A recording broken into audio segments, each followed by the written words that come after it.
அருகினில் வானம், வெகு தொலைவினில் தூக்கம். இது 5 புலன்களின் ஏக்கம், என் முதல் அனுபவம்.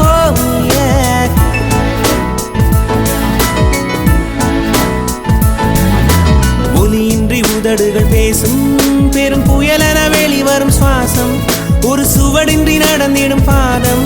இது